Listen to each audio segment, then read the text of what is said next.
When we discuss the nutrient components of vegetables, vegetables are important sources of vitamins and minerals, including potassium, folate, vitamin A, vitamin C, and more. Most vegetables are naturally low in fat as well as calories. And we've got three common types of vegetables that you might find in the grocery store: our fresh vegetables, our frozen vegetables, and our canned vegetables. And due to the different production processes, the nutrient components of these three types of processing vegetables can be slightly different. So let's discuss this a little bit more. With regard to vegetable nutrition, when we're comparing fresh, frozen, and canned, those fresh garden vegetables need to be picked at an unripe stage if they're coming to the grocery store. So they've been picked before they're fully developed. Like I said, they still need to be harvested, shipped to the store, potentially even stored, and then they're out on the shelf for a longer period of time. So they've possibly stayed on the shelves for days before we've purchased them.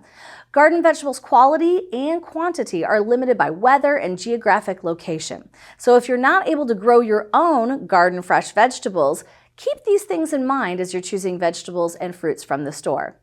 We also have frozen vegetables. Frozen vegetables have been frozen after harvest. Like we mentioned, the nutrient content is the highest when we peak it at that peak of freshness and harvest, and they actually are going to be fully developed.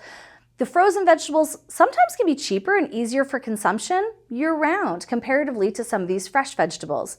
However, some water-soluble vitamins such as vitamin C and B vitamins potentially leached out during the blanching process. So those might be a little bit lower than if you went and picked it fresh from your own garden.